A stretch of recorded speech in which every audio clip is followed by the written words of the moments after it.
Hey, hey, hey, it's a Digi May. Boy. We're back again, playing Gauntlet still. Why do we have, like, birds? We have a butterfly. I've seen those a few times. I don't know what they are, though. I see. I don't remember. I got a hawk and you have a butterfly. Think about that. We're playing fucking Gauntlet still. This is the first time that a game has gone above 3 episodes since, like... Possibly since Stardew Valley Wario had World. 4 episodes. Did it? Yeah. Oh, I don't know you're why. right. Yeah, I don't know why either. we kept doing that. That was the worst game that we've done. It was on probably the the worst gameplay of Stardew Valley on the internet. I mean, I'm proud. There was a Vic and Hope where they briefly had Stardew Valley in there because Vic had been playing it on the Switch, and he just wanted to kind of show like that it was like that, like what it would look like if you did it correctly compared to how you did it. But then he was like, this game, by the way, is shit. Like, I don't even like it. At work the other day, somebody was like talking about how great Stardew Valley was, and I'm like, there's a video of me playing Stardew Valley on the internet. Yeah. It's like... If you want to see how great it's like it is. 6 hours of video of you playing it on the internet. Yeah. I'm so glad that we are playing this game now. Me too. This game has been amazingly sustainable. Like, you know, neither one of us gets bored because we're just watching somebody else play, but we also are not so distracted by the game that we can't have a conversation. Mm-hmm. I mean, I feel like I've made this point every single time we've made a video with this game, but I'm just, you know, I can't stop reiterating how happy it makes me. It's pretty great. But unlike the last episode where we talked about a lot of the same shit as we had in the previous one, this time we're going to talk about new stuff. We got new topics. Do you want to do our first topic this time, baby? I wanted to talk just about, like, cleaning and then kind of just go into... Yeah, let's go. This is sort of a response to a Vic and Hope thing, yeah? Yeah, it's definitely a response, yeah. Yeah, alright, let me lead in with that, and then you'll tell your story. My stories. Yeah, many stories. Well, Vic and Hope were talking about this this very interesting conversation where I guess a friend of Hope's was like upset because her boyfriend or husband or whatever wasn't helping with the dishes. Yeah, was never helping with the dishes, and she had not told him that he should help, but she felt as though he just like should do that out of courtesy, like it should be something that's obvious. And Victor was saying, if you can't complain if you're not willing to say anything, because like how do you know that it's obvious to him? You know, but Hope was saying that the problem with that is that sometimes you'll be thought of as bossy, as a nag, which I think is a really childish way to kind of justify being passive. Yeah. And like having poor communication in a relationship, because if you're gonna live with somebody, you have to communicate. You have to set guidelines and rules, and like that's one of the first things that we did when we moved in. Yeah. Like, we both are not neat freaks, but neither of us are dirty. Yeah. And, like, there is a certain, like, expectation we have for keeping our house. And, like, I do the dishes. It's just a very low expectation. Yeah, I mean, like, it's, like, we don't have poop everywhere, and we are not black mold level bad. No, we're just messy. I think we're both people who, like, a clean person would say is disgusting, but we've both seen much worse. Oh, yeah. Yeah, I don't think we're disgusting. I think we're just a little bit disorganized. And I think that has a lot to do with our personalities, too, because, like... Workaholics. Yeah. Like, I honestly feel better when my shit, like, is in a pile, you know, versus, like, all put away. Because, like, I can find it easier. Depends on the stuff, but yeah. It definitely does depend on the stuff, because there's like, more expensive things that I own that I want to keep nicer, I definitely don't have a problem with clutter, you know, like... Yeah. And I am more than most willing to deal with uncleanliness, I would say. Like, I am not bothered too much by things being a little bit nasty. as long as it doesn't stay that way. Yeah. You know? Like, I will let things get bad before I clean it up, but I won't let them stay bad. You know what I mean? Oh, no, I know. Like, it's like there's like a certain point where it reaches when it's like, okay, this has to... Yeah, this has to be happen taken before it care gets of. worse. Yeah. Like, we cannot... Like, no permanent damage because of the mess. Exactly. Or just, like, you know... Get it before the mold starts to get it like, before we get be in the bugs or atmosphere. something. Yeah, exactly. Like you know, before there's like monoxide poisoning coming off of the plates or something. I don't think the plates were ever that bad. No. Well, we don't use plates usually. I mean, I cook sometimes, like even if it's just oven shit. Like the worst we've had is like real bad marinara sauce mold, I would say. Yeah, or like a crock pot, just residue. Yeah. That was moldy. I've had much worse crock pot residue me too. At previous. The worst pot I've ever seen in my entire life. No, this is a lie because I've actually there's another one worse than this, but. My family like went on vacation and my sister had made greens and beans, which is like a spinach-based soup with like macaroni in it, and she had it in like a giant fucking cauldron.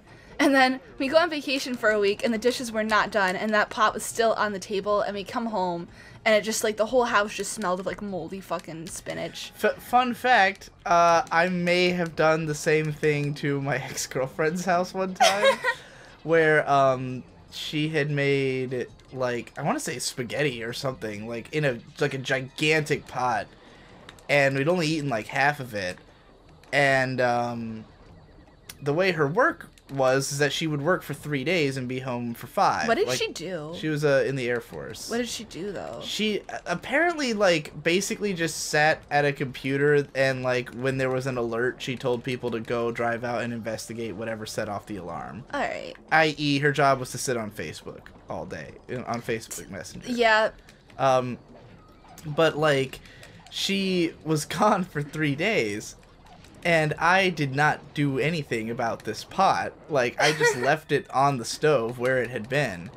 And by the time she got home, it was like, the kitchen was like, really smelly. And like, I think I might have even noticed the scent and didn't know what had caused it. So like, she comes home from 3 days of work, and the very first thing she notices is like, pot. this rotting, yeah. Like, she opens it and it's like disgusting in there. And she's of course like pissed off. And I was just like, sorry. You should have got rid of it before you left, because you know I'm not reliable. But You're not a dish boy.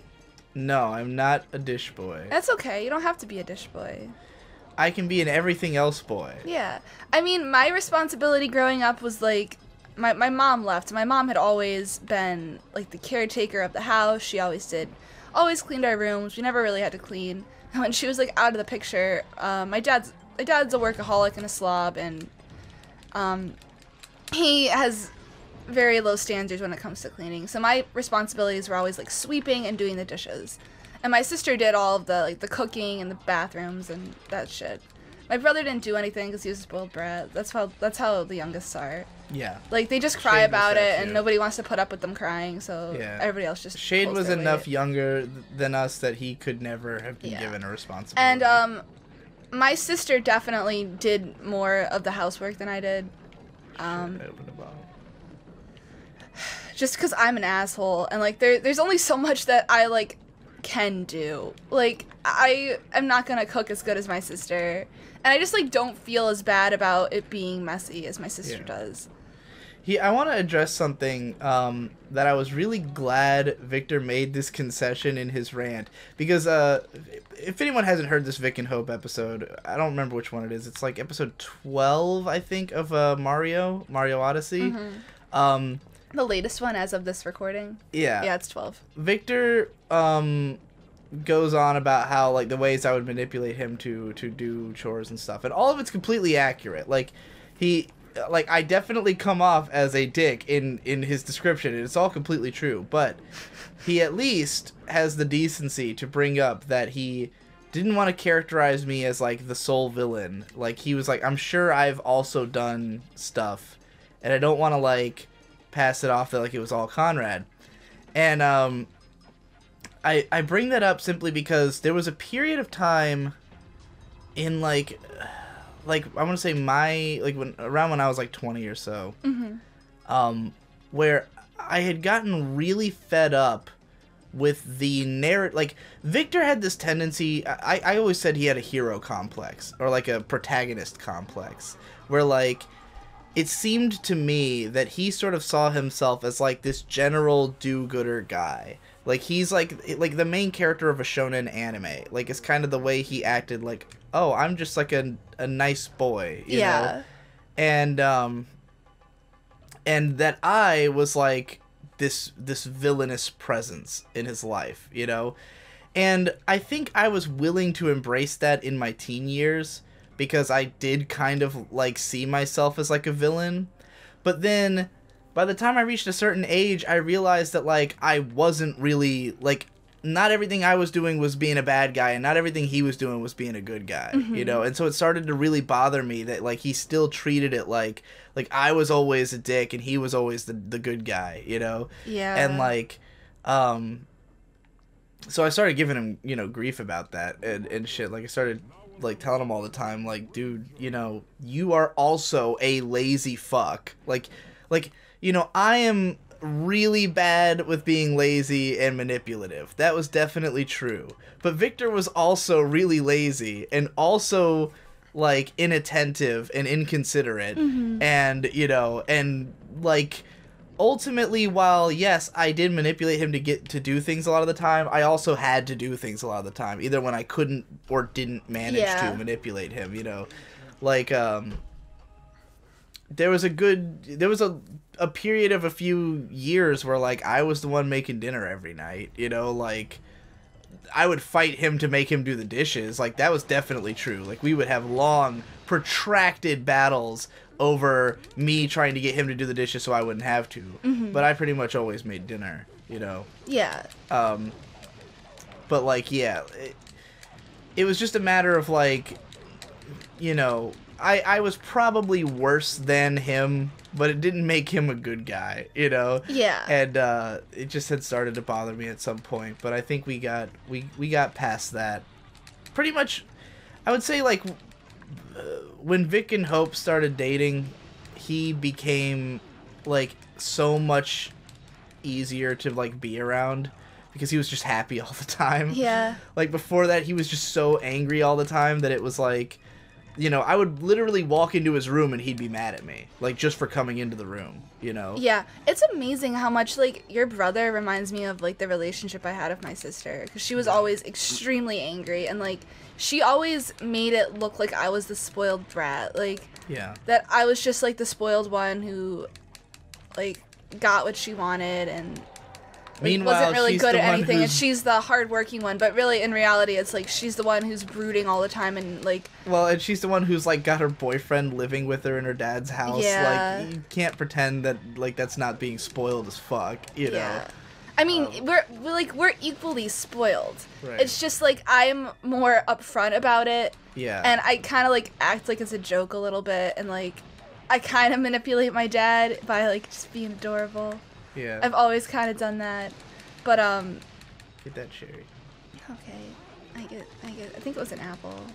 I also got treasure. But, yeah, I mean, it was definitely similar with me and Vic that, like, I'm just... I mean, the kind of person I am is, like... I don't think anybody's a good person, you know? So, like, yeah. I do play up the idea that, like, I'm a bad guy, I'm a villain and stuff, even though I'm not that bad. But it's just because I don't trust, like, the narrative of people who think they are good people, you know? Like, I just don't think anybody's that great. And, like, I will fully embrace the idea that I am kind of a not great person, you know? While other people really don't want to see themselves that way. And I know Victor is not, like, he's not like that anymore. He's definitely a lot more of, like, you know, thinks of himself as, like, being kind of a shit, you know? But yeah, it was like a combination, I think, of him getting with Hope, making him a lot, like, calmer and easier to deal with. And then also the fact that, like, once my career took off and I sort of was off in my own world, I think he just respected me a lot more. Why can't I get on this thing? There we go. Because there was a period of time where, like, I was the college dropout who wasn't doing anything, and he was the guy who's still, you know, making straight A's and, like... Yep. I went through that last year with my sister. Exactly. I was just like, I'm the one living at the house. I failed out of college. I work at fucking Kmart. Yeah. I don't even drive. I don't have a car. No interest in driving, you know. I'm just... Yeah. I'm Same. just shit. Victor was driving and way before Alana's me. at school and working full time. Victor started driving at 16. Yeah, same with my sister. My sister had 2 jobs in high school and Jesus. then was also like full time on the Victor softball did team. have he had a summer job in high school working for my dad, working for his dealership as like a cleaner, like a detailer. That's cool. I don't think he liked it very much. I mean, I can't imagine anybody really liking that But much. he was driving a fucking Mustang at 16 because my That's dad fucking crazy. My dad found like some good like amazing deal on like a used Mustang, and Victor was driving a fucking Mustang. But you know, eventually it started to show the signs of being a used car, and it was replaced. But yeah, like he was driving way before me. He was always taking the more like socially responsible route. But when it because the thing is, if you're doing something that is not considered socially responsible, no one's ever gonna believe in you until they see results. That is just a fact of life. If you're someone who's like an artist following this channel or something, no one will ever support you until you're already successful. Yeah. Like, that's just how it is. People are... I mean, my parents were supportive in that they were like, you know, we trust you to do whatever you want, and they weren't going to kick me out of the house because they just generally are not like that. Yeah, but know? they definitely weren't as encouraging. Like They were... You know, they were like, cool, you do you, but like consider having another option, and like like keep going to school if possible, you know. But like, you know, I'm not gonna say people were unsupportive of me. No, like comparatively, because I know some people have it much worse. I've definitely heard stories of people's parents who just like are not encouraging and. I know people whose careers essentially will never start because their parents are so discouraging. But like, but still, I can say like, yeah, unless you are successful, people are not going to take you seriously. Yeah, they're like, not gonna have that faith in you. They're gonna be like, hey, yeah, you know, I think you can do it, but like, you know, until you do, consider having another option. Yeah. And then when I did, I think it changed a lot of, like, you know, the way people saw it, where like, man, one of the most interesting conversations I had with my dad, this was not even that long ago, but like sometime in like the last year, my dad had like a realization that like he basically said, Victor and Shade are not geniuses like you are. Like, he'd kind of realized that like, while they are extremely talented and like great, you know, great kids with lots of potential, he was like, you know, they're not gonna have the success that you had where you could just make it up, you know.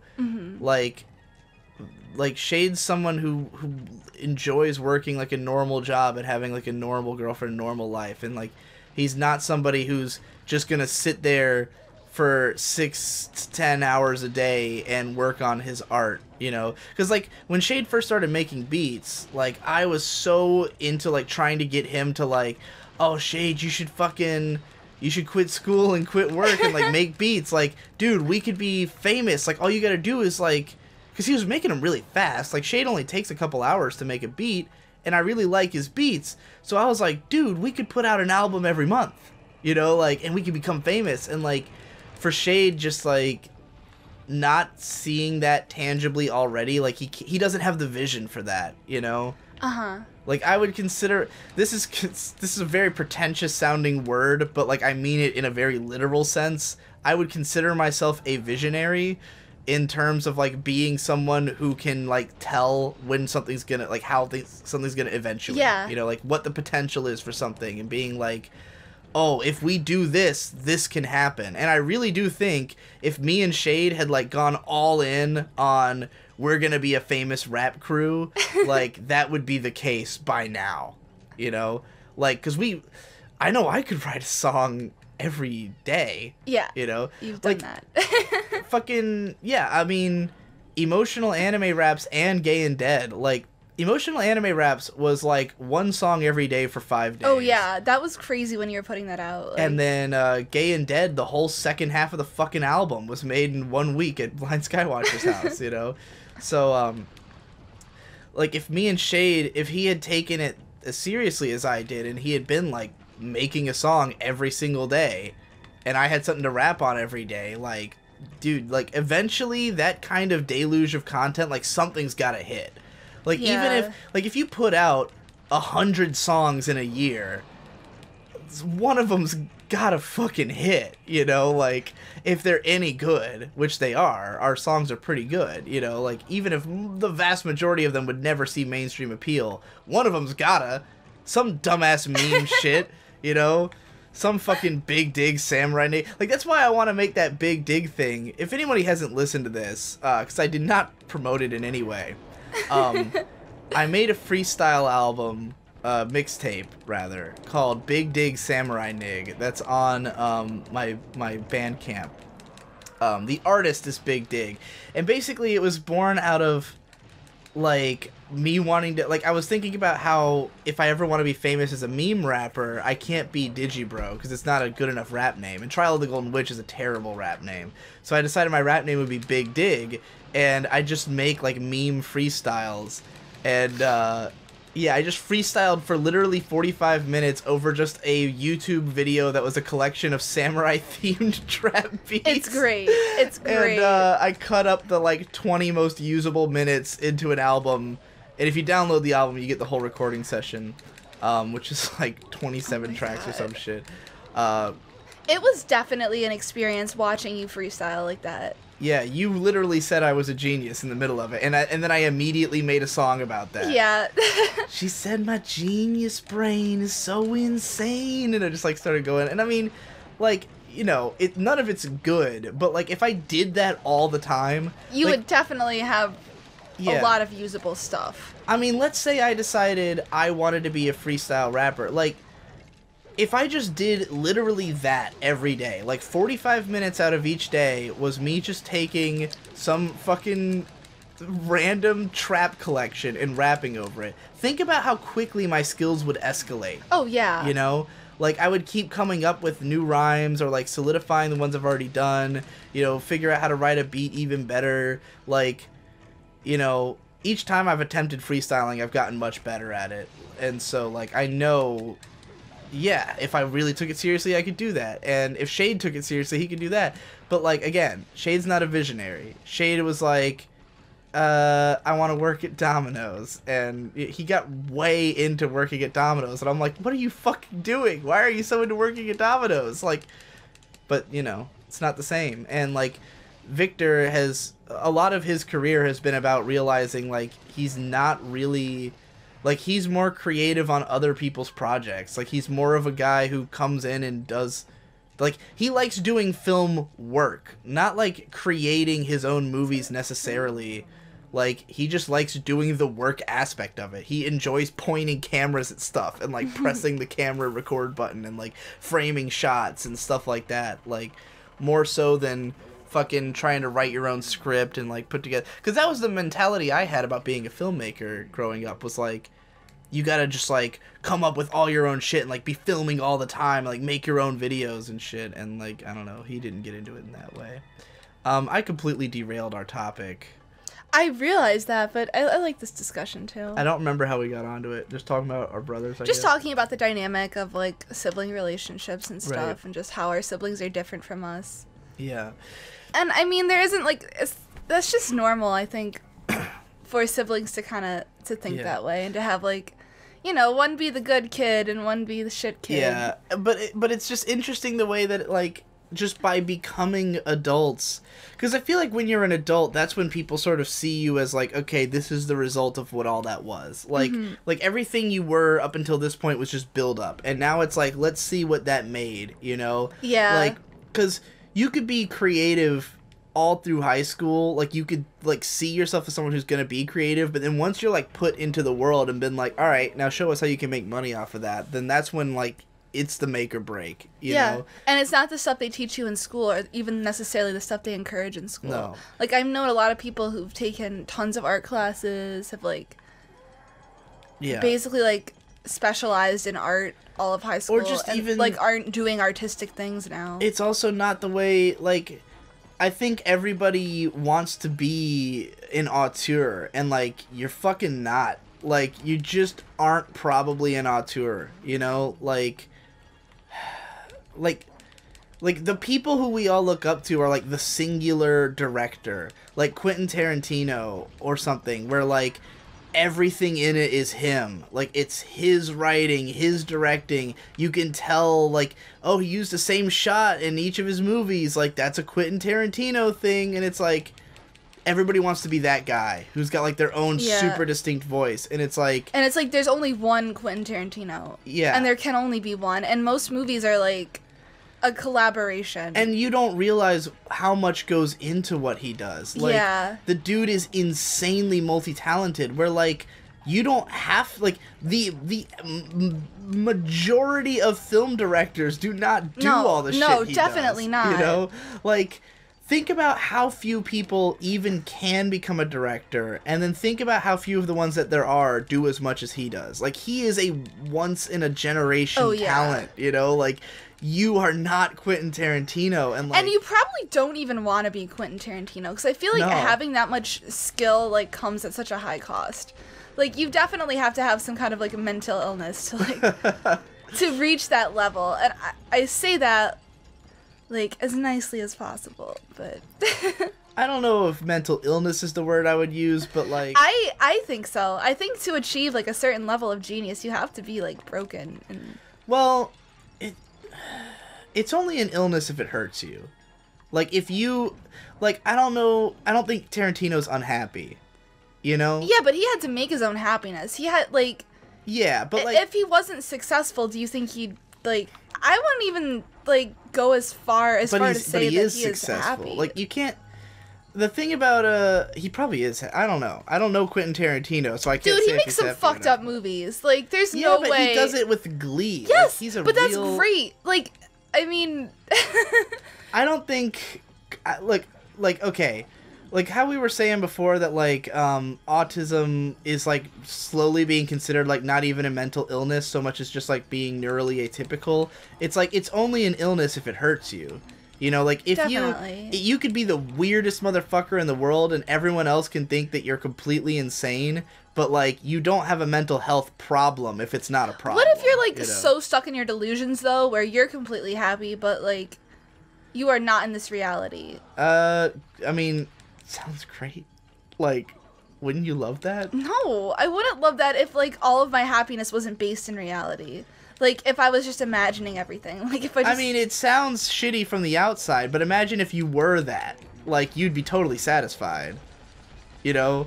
Yeah, but shouldn't that still be grounds for mental illness? Maybe. I really gotta shit. We might have to pause this so I can shit. I need to drink more of my alcohol. Alright, I'm too hot. Like, our room was so hot. I went on Twitter, and this person commented on my tweet, and then underneath him, somebody's like, oh my god, dude, is that you? And then I look at this guy's profile, and he's from, like, a town over. He's from Webster, New York, which is, like, a 10-minute drive. And I'm just like, what the fuck? Like, are there people who are really that close to me who follow me on Twitter?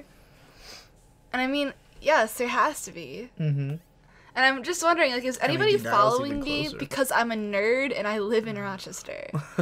Like, if they just don't care about the Digiro shit at all and just care, like, because this guy was only tweeting Pokemon TCG stuff, so... Yeah. Do you want this to be in the episode?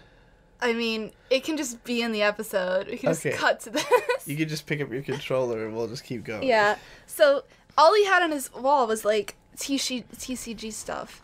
And no indication that he was, like, into anime. I mean, if you're into Pokemon, you're probably into anime, but... Just, like, no indication that he was a real big fan of you. And it was just weird. It's like, what the fuck? Like... Yeah. I don't remember what we were talking about. I know we were supposed to get back to your stories, though. Oh, about my stories about living with people who... Did we ever even resolve the original, like, talk about what... No, we didn't go... Vic and Hope discussed? Because what I wanted to say is just, like, being afraid that your partner, who is somebody you're supposed to love and share a life with together... And if you're at the stage where you're married together, this isn't just, like, boyfriend. This is, like, your husband. And if you're afraid of sounding like a nag, like, that's a really childish way to just kind of be passive about something. Because being passive is never the right way to handle a situation. Yeah.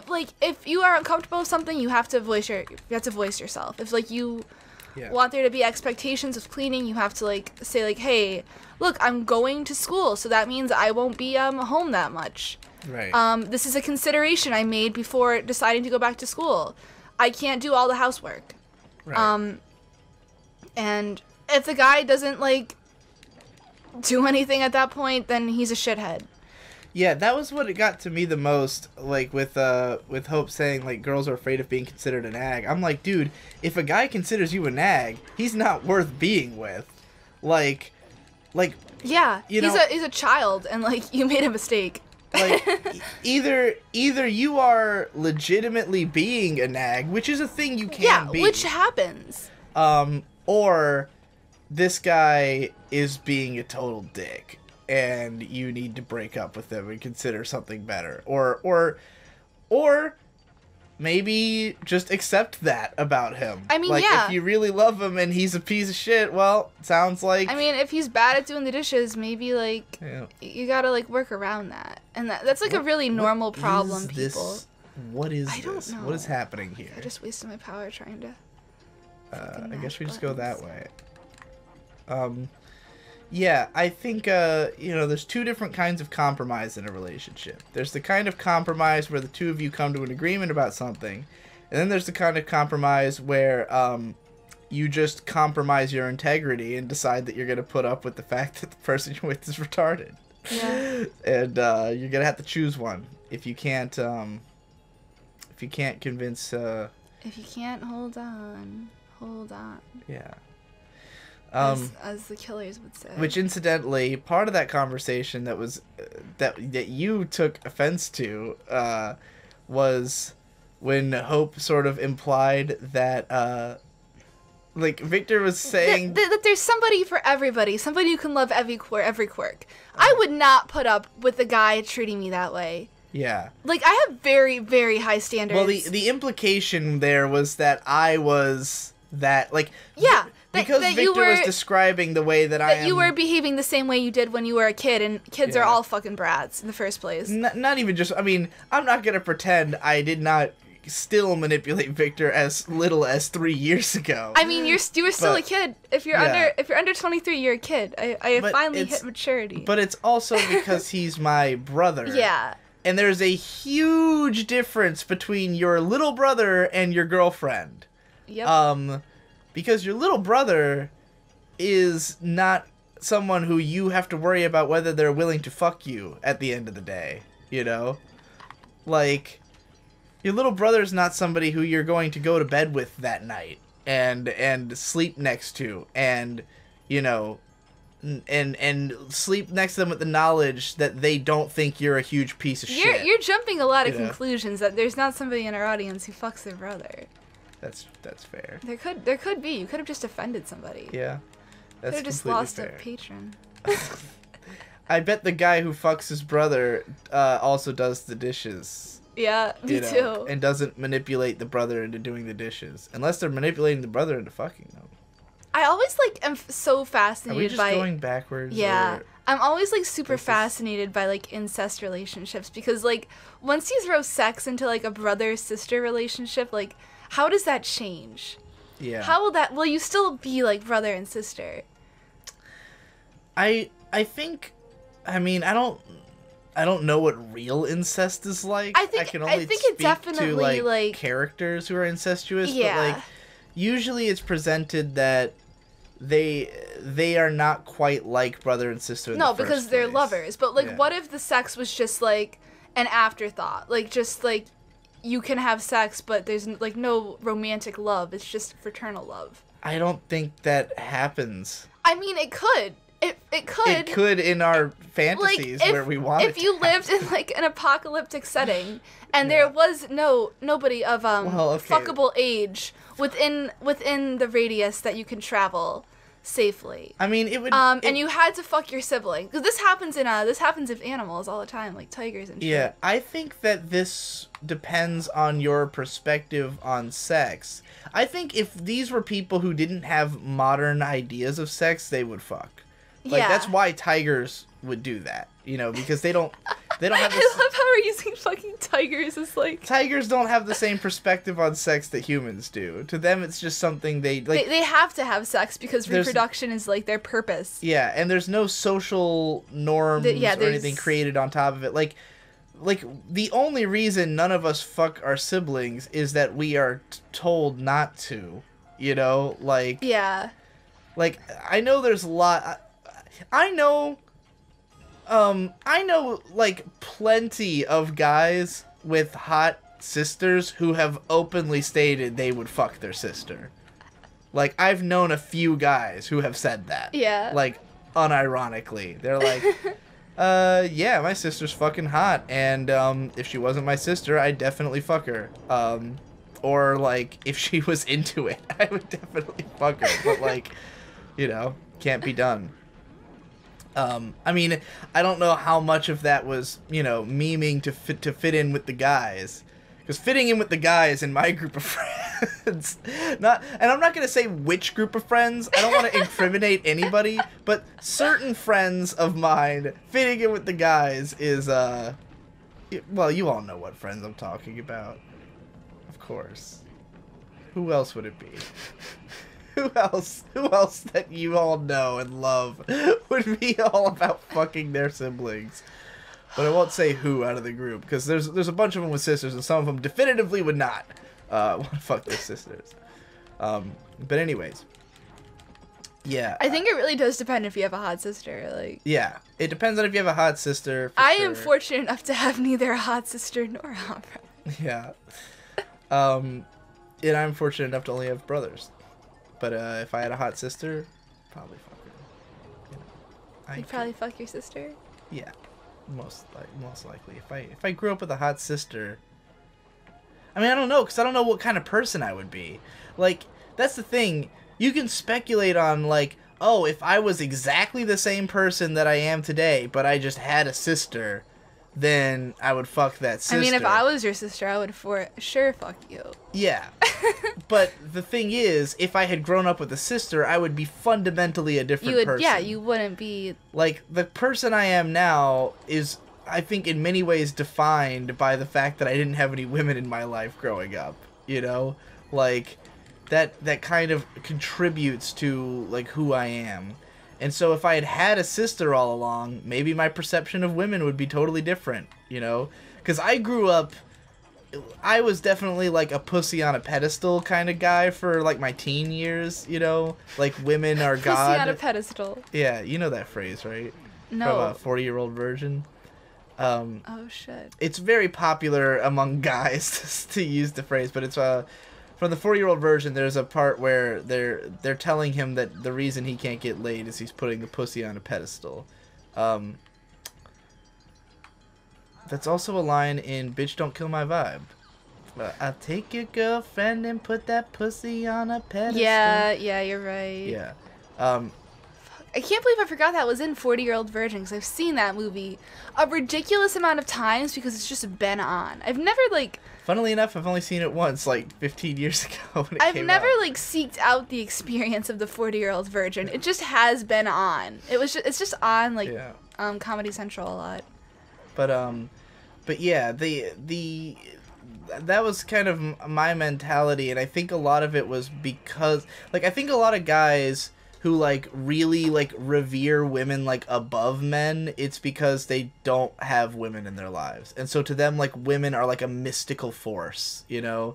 And I was definitely like that, like, as a teenager. Like, oh, all women are just perfect, and, like, you know, like, men are worthless kind of thing. I wasn't even, like, not in a feminist way or anything, just in, like, a like worshipping the female body kind of way. Like, Oh, yeah. like much more of a sexual way than than like a social way. But yeah, like, and then I think, you know, just like learning about and talking to women made me realize, like, okay, there's basically the same thing as a guy, but then different parts and a few different, like, you know, ways their mind works and stuff. Still really cool though. I like them a lot. You know. Yeah, I know what you mean. But they're pretty dope. I don't think so, but Well, you're pretty dope. you're pretty dope too. You qualify. What the fuck were we talking about? We're talking about fucking being a nag. Oh, Like- yeah. like- And you saying, like, yeah, you would It's not just be mega with me childish. if I was actually still like Yeah, that. I just also. think that's like, you're never gonna have a successful relationship if you're stuck in like, and thinking in like stigmas and stereotypes Yeah. like that. Like, if you really think that you're gonna be a nag because like you say like, hey, look, I'm going back to school, I can't do the dishes. You gotta do them. You know, I think this is a real normie problem. It is, and I think because we both like have such kind of like, I feel like our relationship is pretty, I don't know, we're pretty on equal footing. Like, we think of each other as I think we're equals. pretty woke. Definitely, we're definitely woke. Like, when I heard, like, I'm thinking about, like, Hope's friend, and, like, what kind of person they probably are. If that's actually a concern of theirs, is like, I don't want to seem like a nag, and I'm afraid to, like, tell my husband to do the dishes. Normie. Like, Yeah. to lack the self-awareness to realize that this is, like, a weird play into social norms, you know? Like, if social norms... I mean, it's in the name, social norms.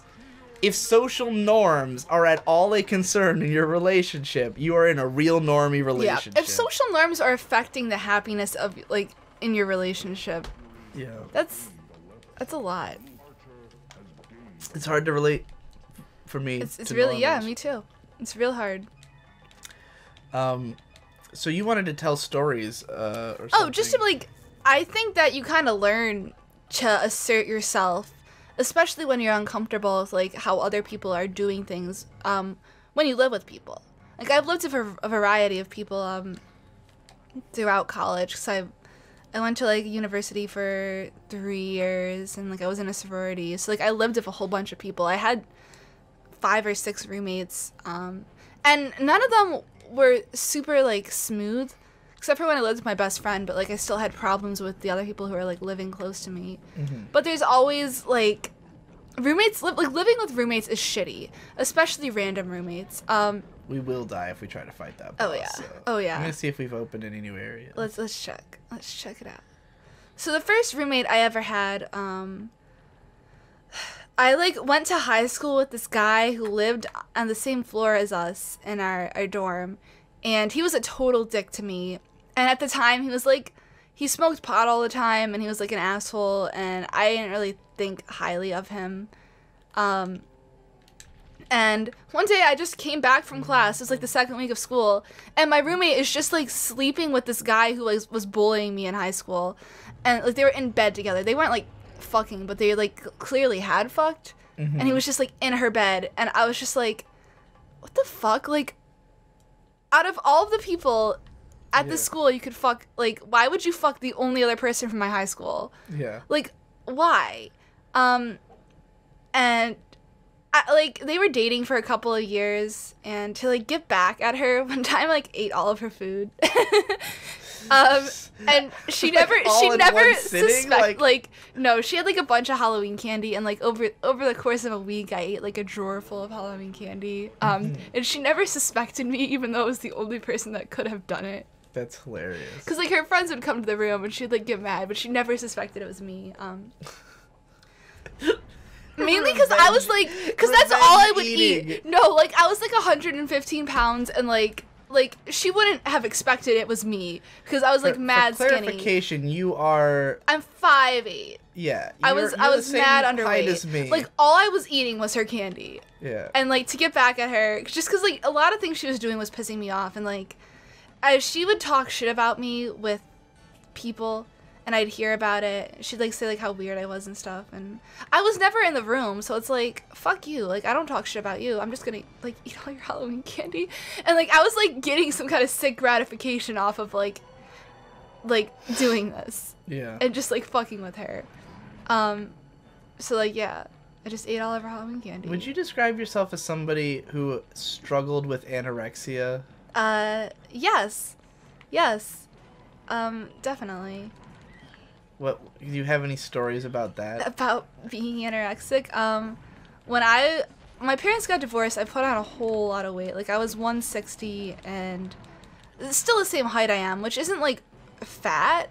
It's still in a healthy range, but I put on a lot of weight like at once because I was like 100 pounds. Overweight. And then within a couple months I put on 60 pounds. So like my body completely changed. And a lot of that had to do with just Puberty. going through puberty, but it also had to do with like just there was such a massive change, Yeah. and my mom wasn't there to like make balanced meals for me, so I was just eating like Balanced.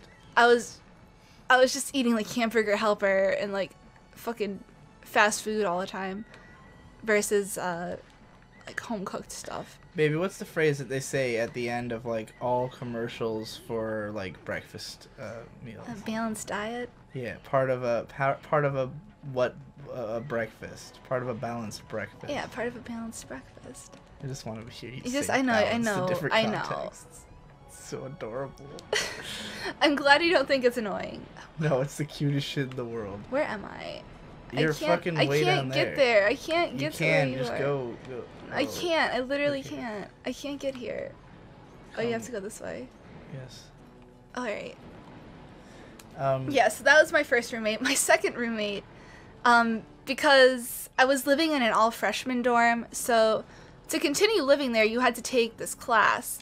And I didn't do any of the paperwork for the class. I was like a straight A student, but I just like was like, if I fail this class, it's not going to affect my GPA. I just can't live in this building anymore, and I don't want to live here. Because all my friends live in different buildings, so I'm just going to get kicked out and see what happens. So I didn't do anything, and they ended up actually kicking me out.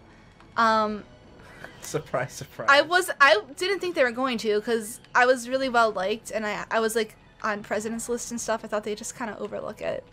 They kicked me out though, because like they overlooked it for other people too. Exactly. Because I wasn't doing the requirements to live there. Okay. In order, because it's like a newer dorm. In order to live there, you had to participate in like so many extracurricular activities and like participate in the hall and whatever. You had to do a certain amount of shit. Mm-hmm. So I got kicked out, and I got moved into a building like a couple buildings down, but it's like still on the same side of campus, and it's like the shittiest, oldest building on campus. There's asbestos in like a couple of the dorms. The bathrooms are fucking disgusting. It was the one like it has like gnats.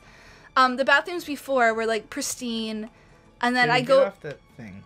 What? You can't teleport because you're standing up. I'm sorry, I didn't realize. I didn't either until Okay, so I said something. the dorm I was originally living in had really nice bathrooms, like personal bathrooms. And then I move into this one, and there's just one bathroom for the whole floor. And like one wing would be all girls' dorms, and the wing next to it would be all guys. And there was no AC and no heating in these dorms. And it was like, it felt like an insane asylum. Like the floors were all linoleum. There's like weird hairballs everywhere. And in the spring, they would just be infested by gnats. And I only lived in this place for about a month because I got kicked out at the very end of the semester. So I move in, and I move in with this other girl who also got kicked out. But she's, like, she's gonna drop out of school. Her boyfriend is super controlling of her. He, like, will go through the dining hall menu and will tell her what she can and can't eat. What the And she's fuck? constantly on Skype with this guy. Like, this guy had also flunked out. So, whatever. And she was always in the room. She didn't What- have any friends. What is the story behind him telling her what she can and can't eat? He Like, wanted what her to is- go on a diet because when he met her, she was fat. She was the same weight. But I don't know. I guess he wanted to make her skinny. I don't So, know why you would date a fat chick if like did she fat chicks give- bothered you. Did she like want him to help her? No. Okay. This was definitely, like, some form of abuse. Because she would, like, sneak candy and stuff, and, like, she would sneak a whole lot of shit. Oh. But the weirdest thing about this roommate was, she was constantly on Skype, and I was really studious, and I needed, like, certain time in the room to be alone. Like, in my last dorm, my roommate wasn't there that often, so I could just study, and it would be quiet. Where that golden feather wall opened up. So, this girl was always in the room and always Skyping. And one day, I stumbled back into my room, and I love that stumble is the word for entering your room. I trekked across campus. It was snowing, so I kind of like walk into the room, and there's my roommate sitting spread eagle, with the laptop like open towards her crotch, and she is just fisting herself. Wow! Yeah, she's just fisting herself in our dorm. Just like in the open? Yep. Why? And I get really mad, I scream, and I just slam the door and just like hang out in the dining hall for like 3 hours with my friends, not wanting to go back to my room because that was horrifying. Yeah. Seeing like this fat, nasty girl just like fisting herself fisting herself into a Skype. Yeah. Oh my god, that's fucking horrible. Yeah. So after that, I had to talk to her. Like, you can't just like hold your feelings back anymore. Like, I was like, hey, finals are coming up. I gotta study. You can't be on Skype all the time. I can't walk in. Well, can't like see this. Yeah. This was traumatizing. I will never forget this. As evident, and now the internet won't either. No. I hope no one will ever forget. I hope no one ever forgets. God. I hope when I die, somebody just carries this story with them forever. Oh, and just pass it to the next generation. And they call her Horse Fister. Yeah. That was the worst roommate experience. And then after that, I lived with this lesbian girl who wasn't a lesbian, but she told me she was a lesbian. Like, when I first met her, she, because I didn't want a blind roommate again, because I didn't want to walk in on somebody fisting themselves. Mm-hmm. So I met this girl before we became roommates, and she seemed really cool. Like, we had a lot of mutual friends and stuff. And she's like, hey, you're, like, seem really trustworthy and stuff, so I'm going to tell you something personal. And she's like, I'm a lesbian. And I'm like, dope. And she's like, that doesn't bother you? I'm like, whoa, why would that bother me? Yeah. And she's like, oh, okay. So she had this guy over in her room all the time. And I thought that he was just, like, her gay best friend. And one time he walked in on me changing. Mm-hmm. And I was just like, oh, hey, like, this isn't weird because you're gay. Like, it's just, like, a girl walking in on me changing myself, right? And No, it wasn't like that at all. Because apparently she was fucking this guy. And I had no idea until, like... Wait, you just, like, yesterday told me a separate story about a guy walking in on you changing. Yeah, Jason. Is this as common in real life as it is in anime? Yeah, when you don't have locks on your doors, and you change as frequently as I do. Yeah. Because I change, like, twice a day, probably. I have, like, my going out clothes, like, go to school, wear jeans, wear, like, a sweater, and then I change into, like, sweats. Or pajamas. Because, like, I can only contain myself as, like, a human, a functioning human for so many hours before I just gotta take off the costume. So, yeah. I mean, I don't get walked in on that much, but every time I have been walked in on, there's a story. Yeah. And it's a literal anime. Your whole life you just are an anime girl. Oh, yeah. Like, I feel like I've said this before, but, like, people don't understand. Like, you act like an anime girl. And just somehow the universe answers in kind. Yeah. My whole entire life, like, I've been watching anime since I was, like, a little girl. I've just been, like, taught by anime, influenced by anime. Born in it, molded. Yes. You merely adopted the anime. Yes. It's very influential. Like, that's, like, the main media that and I was proud, because, like, most anime people, like, are, you know, anime is cool. This is the only thing I watch. Mm-hmm. So a lot of it was just influenced by anime. So a lot of my personality and stuff incorporates anime tropes. And I do this because it's so ingrained into who I am. Yeah. And I can't hide it. I can't stop it. I don't know who I am without anime. Yes. You're a literal dojiko. Yes. And I feel like it has to be that way because I don't think I can like live with my faults if anime didn't exist. Like anime's like, oh well these things you hate about yourself are cute. Yeah. Are cute. And they are cute. They are, but if anime wasn't there, I'd be like, I'm just a clumsy asshole. But then I'm an anime fan, so like when I see you like trip and eat shit, I'm just like, haha, kawaii.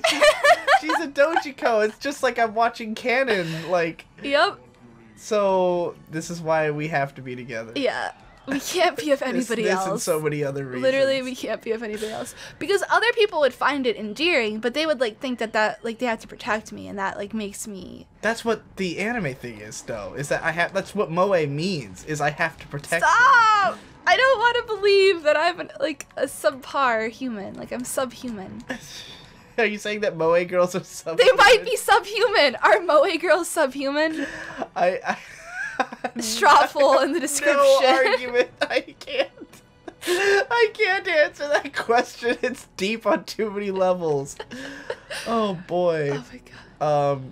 Yes, that was my next roommate, and then my other roommate. So this is another story about just about like cleaning.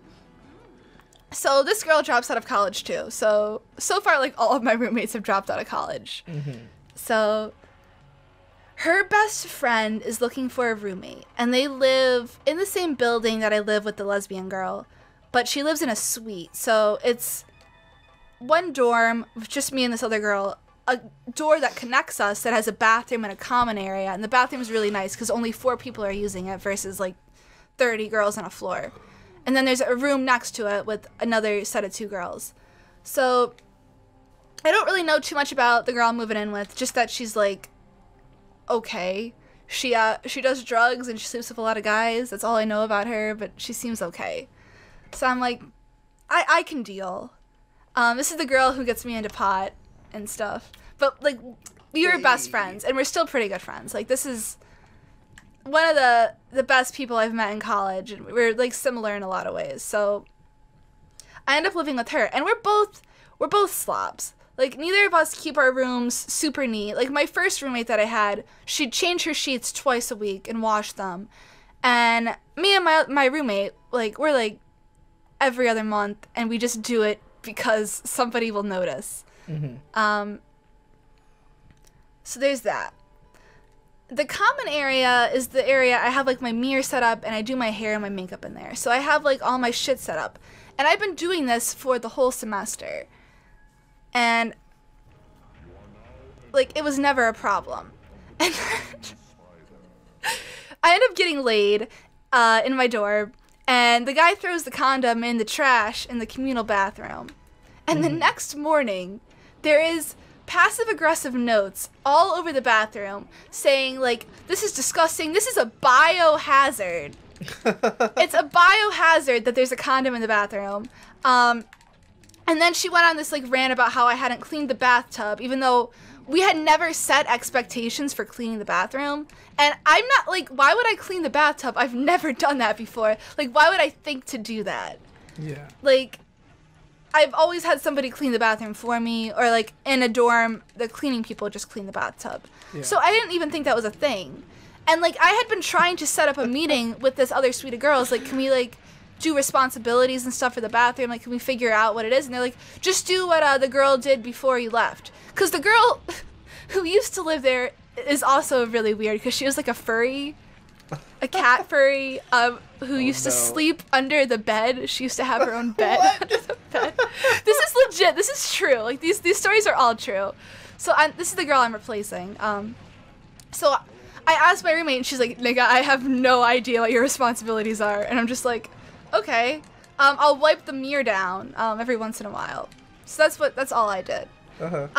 Apparently, I was supposed to clean the bathtub. And the bathtub was getting real gunky. So there were, like, notes all over, like, you have to clean the bathtub, or we're gonna report you. And then, like, about the biohazard.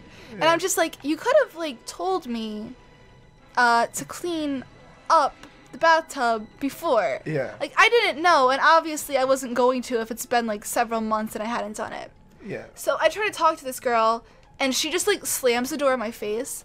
And then the same thing happened at the very end of the semester, because my stuff had been getting more and more messy the more depressed I got, basically.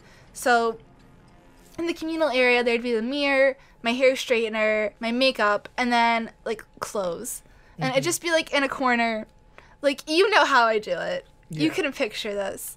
So I come back home, and it's, like, finals week. And all of my shit's in the garbage can. And I look around, and there's a note. Uh-huh. And it's basically saying, I found your underwear on the couch. And she just threw, like, ballistic and threw all of my shit in the garbage. So I knock on her door, and this girl, both the girls in the other room are, like, hella autistic. And, like, not in a good way. The one girl... Is there a good way to be hella autistic? I mean, you could be, like, just a good... I don't know. I've had autistic friends and stuff who are hella autistic who... But is their autism their strong point? No, it's not. Okay. But they're, like, if your autism is your strong point, that's a... I don't know. It shouldn't be, like, your identity. You shouldn't, like... Anyway. Whatever. This is a weird discussion, but, so she, like, had a Tumblr page where she, like, pretended to be Mario and made, like, Mario fan songs. I'm not kidding. I'm not kidding. So this girl, like... Oh, God, I hope to God that somehow someone watching this video has seen that Tumblr page. It was apparently, like, a relatively large Tumblr page. God, I hope somebody has seen this Tumblr. So... She pretended to be Mario? Like, yeah, and she, like, would voice act as Mario and, like, make Mario fan songs. I hadn't watched What do you mean by Mario fan songs? Like, she would make, like, first of all, she'd take, like, regular pop songs and just sing them over as Mario. And then she'd make her own OC songs as Mario and just put them on Tumblr. And that was the girl who threw my shit in the fucking trash.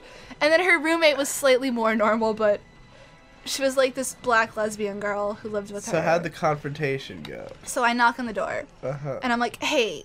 And she slams the door in my face immediately, with my hands in the door. Uh-huh. And I'm stronger than her, because I'm, like, I work out and shit, so I'm, like, holding the door up, and I'm, like... And I start to get mad because she was gonna hurt me. I'm like, excuse me, like, we need to talk. You can't slam the door in my face. Mm-hmm. So she, like, keeps trying to slam the door, and then she has somebody else push on the door, and eventually the door closes. And, I send one of her friends an email, like, a message on Facebook, and I'm just like, hey, tell your friend that if she's gonna have a problem with this, we need to talk. Like, nothing can be resolved about, we talk about it, and, it's really uncool she threw my shit in the garbage. Mm-hmm. Like, she had so many opportunities to say something. Like, I've gone out of my way to try to communicate with her, and, like, we're not getting anywhere. Mm-hmm. So... basically, I never get any, like, closure on this. I, like, spend the rest of the semester trying to, like, be like, hey, like, I'm sorry if my shit was on the floor, but you can't just throw my shit in the garbage. Like, I want an apology. Yeah. And I never got an apology. I mean, I'm not dwelling on it. Like, I was an asshole. My shit shouldn't have been on the ground like that. Mm-hmm. But if they had such a big problem with it, they should have said something. Like, because if they said something about it, I would have done something immediately. I would have immediately picked my stuff up if I knew it was, like, causing them mental anguish. I know you, like, you are the type who, like, if I was bothered by anything and I said, like, a single word, you'd be like, it's done. Yeah. You know? Yeah. I mean, I have a lot going on and a lot of responsibilities, and there's things that are more important than those things to me. Yeah. But if it's causing distress in our relationship, even if you're somebody who's, like, not important to me at all, I'll do it. I'll clean up. Yeah. But like, if it's bothering you, you have to tell me, because it doesn't bother me until it's filthy. Right. Like, the funny thing about that too is that, like, part of Hope's argument in that episode was that, like, it's usually the guy who's... I think that's also a really childish way to look at things. Because that's not true at all. Like, me being a slob has been a bigger problem, like, in my relationships. You know, like, as much as that stereotype that it would be the guy seems to make sense, like, it is, I think that's one of the untrue stereotypes. Mm-hmm. Like, I'm not generally someone who like disagrees with stereotypes. I usually think that there's some degree of truth when they're to backed them. up in truth, but there's Yeah. like no truth to back this Well, up. and I understand why it might seem that, like, oh, boys are slobs, but Yeah. like, in my experience, all the women I've known are gigantic Yeah, slobs, like, if and a you- lot of the guys I've known are real neat freaks. So If you like, look at statistics, women are way more likely to be hoarders. yeah, I mean, my mom is a slob and a hoarder. You know, like, I won't call her a slob, but like she doesn't care if shit gets messy. Like, Yeah. she'll let it sit. My dad is a neat freak and will literally on his days off just clean the entire house to the point of like perfection. I because mean, it a lot bothers of the him. people who are neat freaks are men that I've known. Yeah. Like, because I guess there is sort of an expectation that women are neat, but not neat freaks. So when somebody like... Women are only like, but that's the thing though. Women are neat in public. Like, women try to keep an out-facing. Okay, have you ever been to a women's bathroom? Like, have you been to a women's I bathroom? always hear they're disgusting. They're fucking disgusting. I have to clean the bathrooms at my work.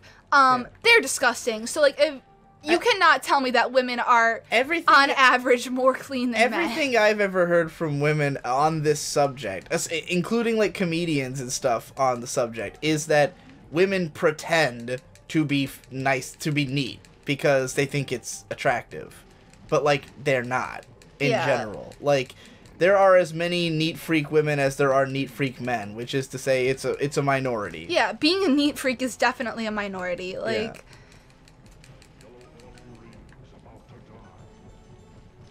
But, what happened? Did you just get, like, way zeroed in on the game? Yeah, I was realizing that I'm, like, almost dead. Yeah, we're both almost dead because we're at a point in the game right now where we've both got really low health, and when we die, it doesn't restore any health. And the only way to get health is to play through levels, but you're both likely to died get together. hit while playing a level. Yeah. So how the fuck do we gain health?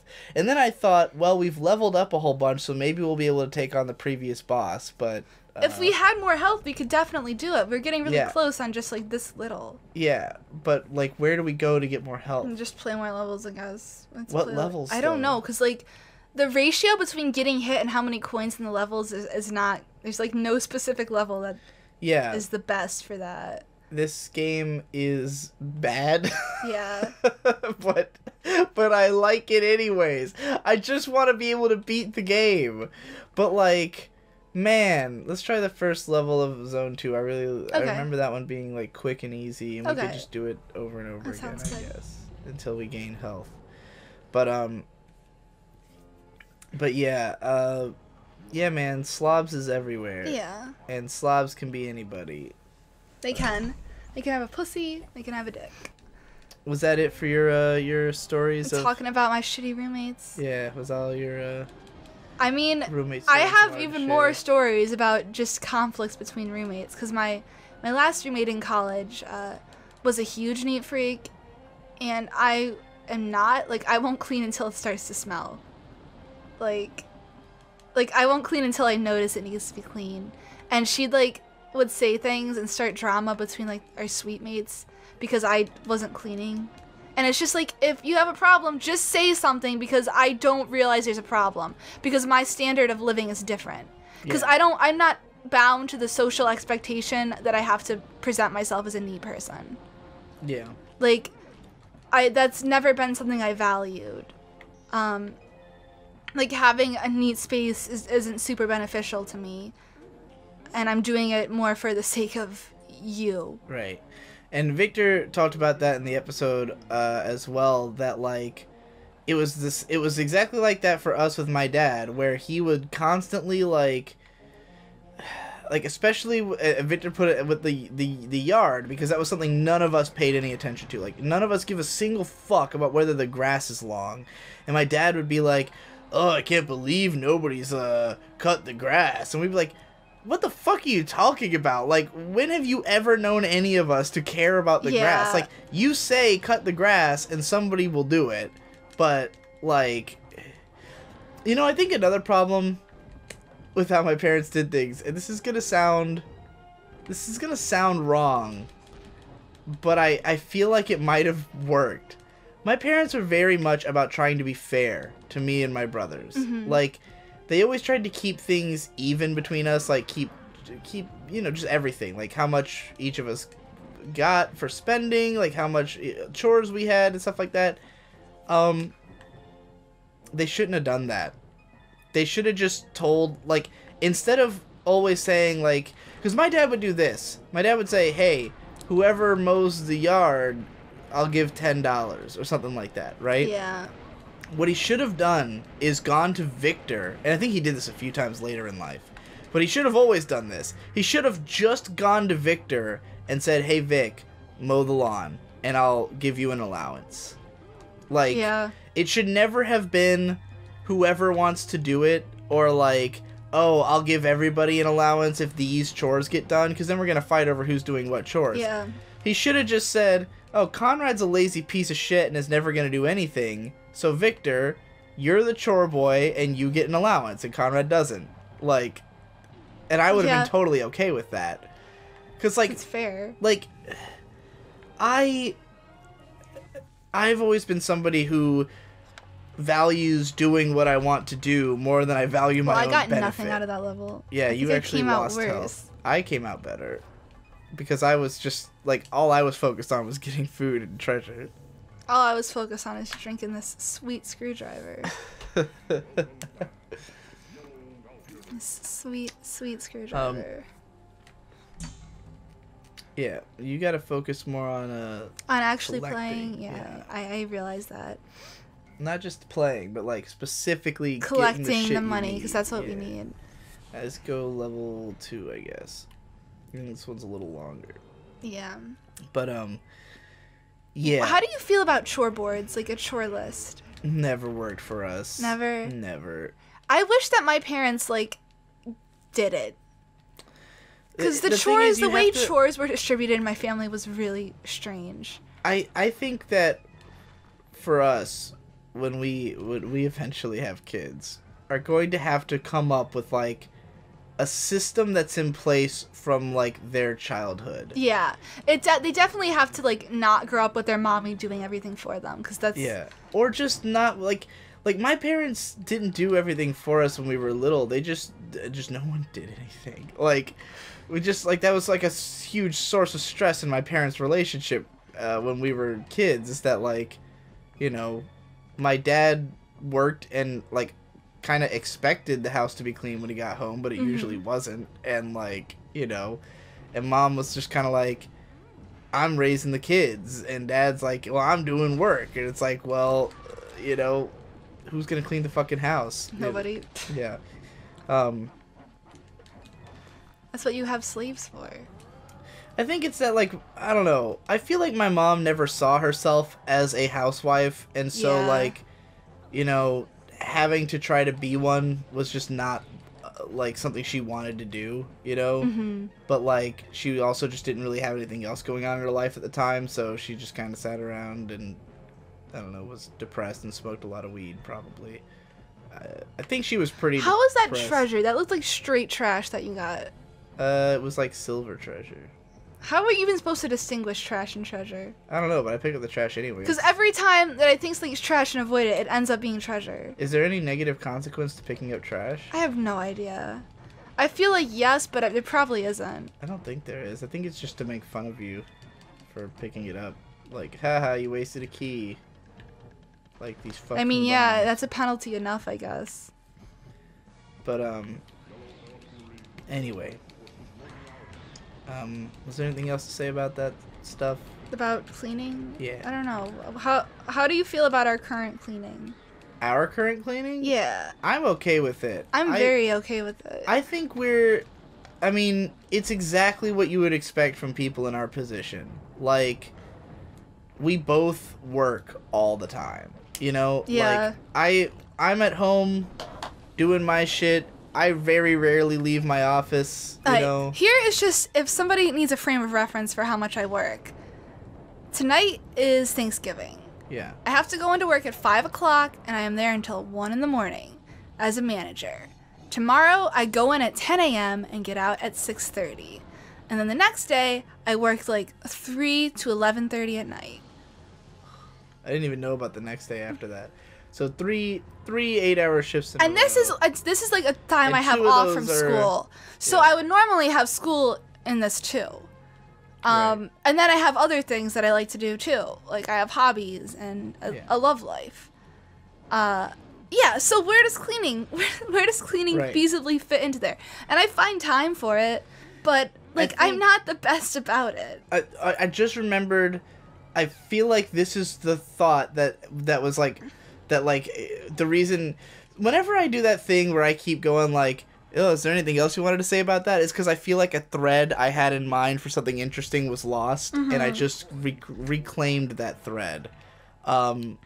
Because our amount of cleanliness is proportional to like our living situation. Yeah. And it's not hard for us to spring back if things go too far. There was a day, there was like, what was it, the start of November when I cleaned the whole house? Yeah. Something like that. Like, during the month of October, our house got pretty bad. Yeah. And it was just because, A, we tend to have laundry fucking everywhere. Because laundry sucks. Cause we don't have a washer and dryer. Right. And to do laundry, like, we don't really want to go to a laundromat because my dad lives, like, 10 minutes away. Right. So we have to drive to our dad's. But at that time, we have accumulated, like, 3 loads of laundry, usually. Yeah, and so laundry takes all fucking day. It's a day. And last night, we broke your dad's dryer. Yep. We almost forgot about that. Totally, I'm going to take the blame for this one, because I did not want to wait around for another load, an additional load of laundry, which should have been another hour of time. I wanted to just get home, so I'm like, just cram everything into the washer. Yeah. And our clothes were so wet because there was just too many clothes in the laundry machine. Yeah. That when we put them in the dryer, it just broke. The clothes were insanely heavy. Yeah, like the laundry basket I had to lift up full of wet clothes was the heaviest thing I've ever lifted. Yeah. I've ever had to lift, and I like regularly lift like shelving units and tables and shit. But this wet hamper was really heavy. That was as heavy as carrying like a 30-inch CRT, or 30-inch. We'll say that. Yeah, I'd say it's probably like equal to that. So yeah, we broke the dryer. So laundry is a shitty adult thing. Yeah. Hold on, I'm gonna see. What happened? Like, when you come back to life, will it just be the same health you had before the level started? Okay. Even though I'm still alive. This is working out really well for me.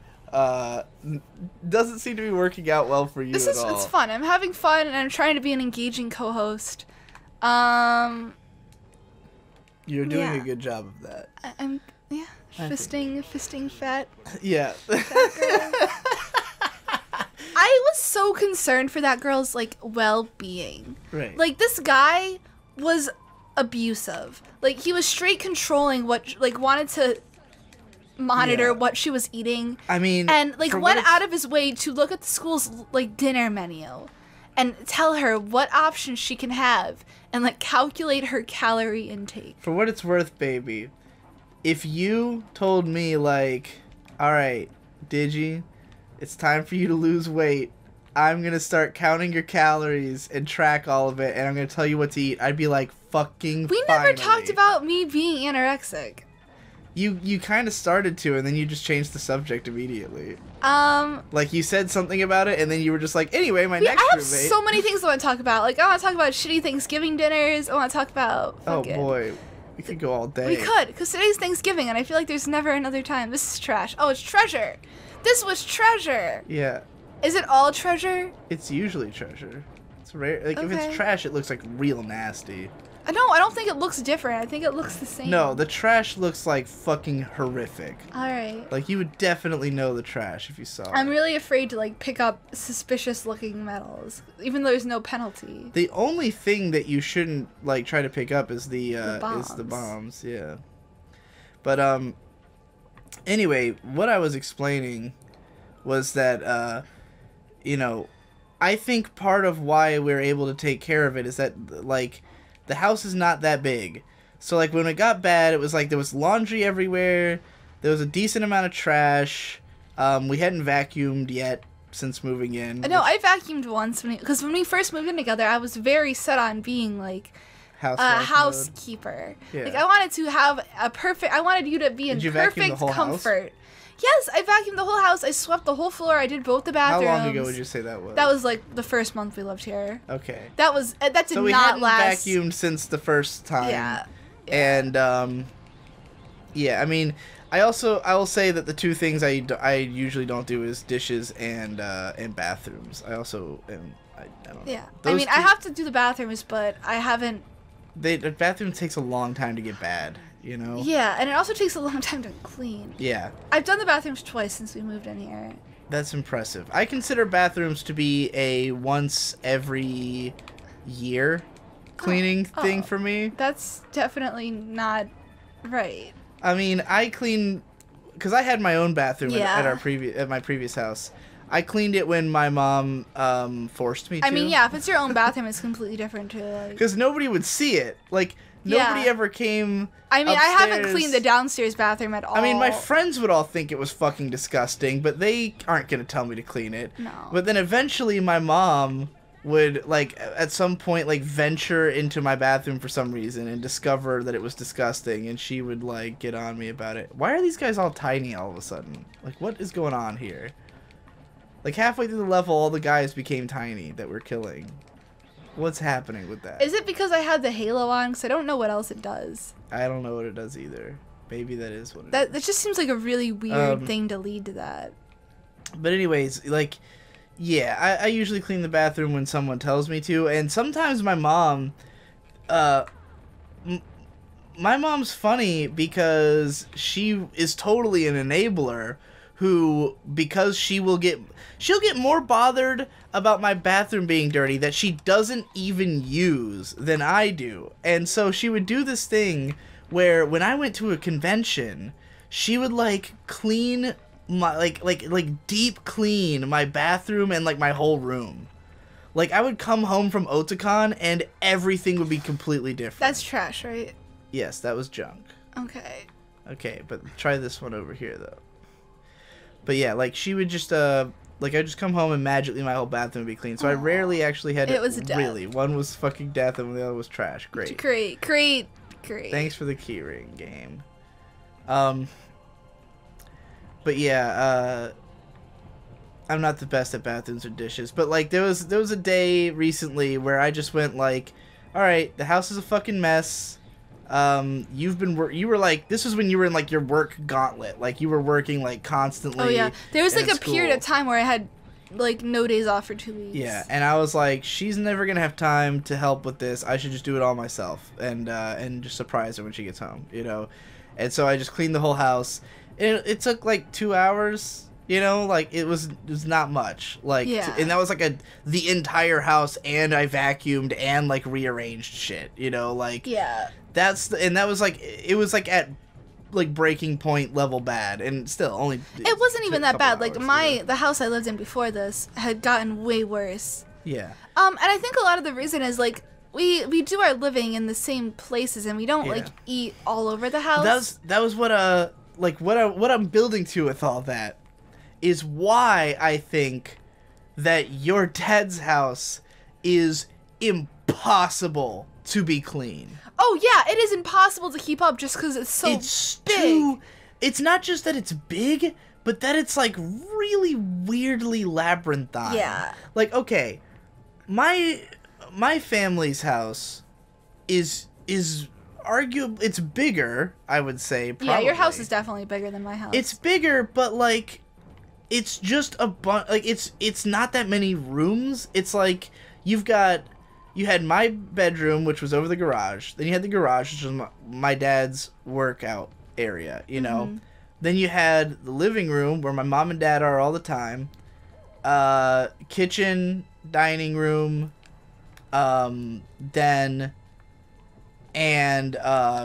the bedrooms. Mom and dad's bedroom, Vic and Shade, you know, there you go. Yeah. You got that's the whole house. There's nothing more to it than that. It's just a very standard house.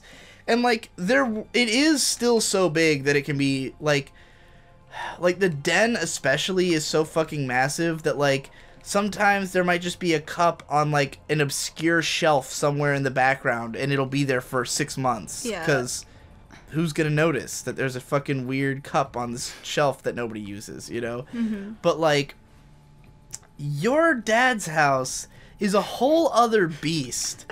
Because, like, there's 3 rooms and a bathroom upstairs. That's, like, the living quarters. Then downstairs, there's the den, living room, dining room, laundry room, and a bathroom, and the garage. So far we're describing a normal house like mine. Then there's a basement that is the size of an entire house. Yep, the basement is half the house. You can say the basement is half the house. Yeah, the it basement is enough space is a second house. There's 3 rooms in the basement on top of the basement. Like there's the basement, then there's my dad's old office, which Jason has converted into our Nito-Reno. Yeah. Nito King. Nito. Yeah, is that what we decided? That he's Nito King now because he got a job? And my sister's Nito Queen. But, yeah, Nito King and Nito Queen because they literally look like them. Yeah, yep. If you want to know what my sister looks like, just look in Nito Queen. They literally look like a Nito King and Nito Queen. I'm done. I can't figure out what the fuck to do in this level. Oh my god. My sister was like complaining about how she just like put on like 40 pounds overnight, and then I was thinking about it. I'm just like, Nito Queen. Nito Queen, you've evolved. Yes. The moonstone, the ring around your finger is a moonstone.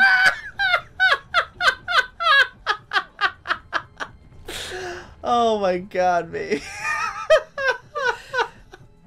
Oh no. Oh man. Oh my god. This level is a fucking nightmare. I died. Is there a way for me to quit? Can I just quit the level? Yeah, quit yes, level. I can. Oh my god, thank you. Should have done that immediately. Anyway. Oh god. Yeah, the house is... Which I didn't even fucking know until like months into knowing you, that there was this whole subterranean floor of your basement. The basement used to be the coolest thing about the house. It is the coolest thing about the house, except that it's broken. Yeah. Like...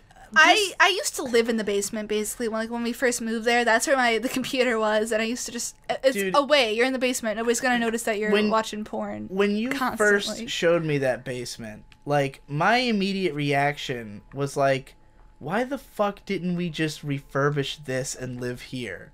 Like I obviously wouldn't want that.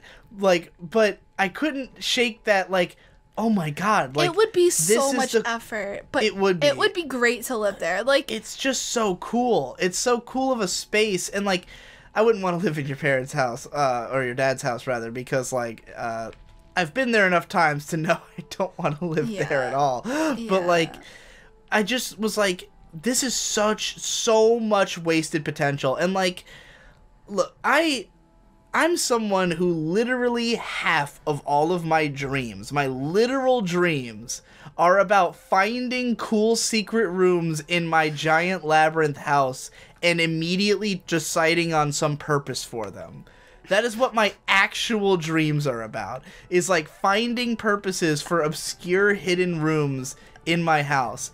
And you take me downstairs in your dad's house, and there is literally a fucking apartment down there that is in disarray. Yep. Total disarray. The problem with the basement is we had a flood, and then we got serious mold problems.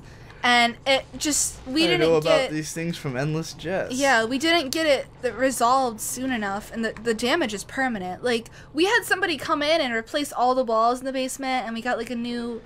Because there's a bedroom in the basement that's, like, kind of apartment style. It has, like, its own, like, walk-in closet, and it's a huge fucking bedroom. They gave it a new fire escape, and like they did the walls and stuff, but they left the floor a complete mess. And they left all their shit there. They didn't clean it up properly, so it still looks like shit. My dad spent like several thousands of dollars to have these people come in and like fix the basement, but that's all they could do is just like replace the walls. So like the actual mold isn't there, but like the dampness is still there. It's just a mess. Yeah. But it used to be really cool because you'd walk downstairs, there'd be a huge like cascading staircase. And then on the left, there is a big-ass office that has a beautiful desk. It has some closet space in it. That's my sister's boyfriend, her sister's fiance. Yeah. He's made it his, like, Nido streaming fucking center. And it's so... The level of difference between that room and the rest of the basement, because it's like you come down this staircase and it empties into this really big ass room, but you're in kind of like a little hallway, like you can't quite see the room yet, and you see this door on the left, and that door leads to the office, and the office looks perfectly fine. It's very plain. He hasn't decorated it at all, but like it's like a desk. He's got like 3 monitors in there. Like a snake case that is open and the snakes have escaped. Yeah. I'm done. We can't talk about that after anymore. I describe the basement. So, oh no. So Nidorino, he's got his Nido King rather. He's got his little fucking room down there where he does streaming. That's fine. But what the basement opens up into is first you're in this gigantic room that is entirely full of shit. There's just, basically there's a walkway that cuts around it, and the center of the room is just a gigantic pile of crap. And this is like the active crap zone. Mm-hmm. Like this is the crap that people conceivably could still use. So there's like a bunch of chairs and video games and like TVs and like there's a bed piled up against shit. A bed, just like boxes of magazines and stuff like stuff that probably in the last 10 years has been touched. Yeah. Then you go back and there's a bedroom that is just kind of full of shit, but not as much shit. Yeah, you see my sister's room, but she hated sleeping in the bedroom, like downstairs in the basement, so it never got a whole lot of use. And my dad wanted to make that office like his office for work, but he just never got around to it because he would just do it on his couch. And then there's a second big-ass room that's sort of tucked away that is almost entirely filled with boxes. Yep, just boxes that haven't been unpacked since we've lived there for you guys moved like there 15 fucking years. What year did you move from Pennsylvania to Rochester? I want to say 2004. So, since 2004, there has been a gigantic stack of boxes covering an entire room in the basement. Wait, it must have been 2005. It must have been like the summer of 2005. Literally all trash. Yep. It is literally all trash. Like, even if conceivably there was something in there that at one point was salvageable, it's not anymore. The flood damage just ruined it. Like, yeah. I mean, that area didn't get hit that bad by the flood, but it's all bad. trash. It doesn't matter what's in there. It's all trash because it's been in there for 15 fucking years. Yeah. This is gold. Pick this up. No, it's junk. What? No. The junk has like red pieces and like gross shit in it. No. Here. That's death. Yep. Stay away. Anyway. Yeah, so there's like all this amazing, but like this basement, if I lived there, like if I lived in that house, I would convert that whole basement into a studio. Yeah. And it would be awesome. You could do anything in that basement. That would just be where RadCons were held. Yeah. You know, like RadCon would just entirely take place in that basement. It's such a good space, and it's literally not being used for anything except as storage. Like I have. Does your house have an attic too? It does. I've only been in there like twice because my old bedroom used to have like the attic door.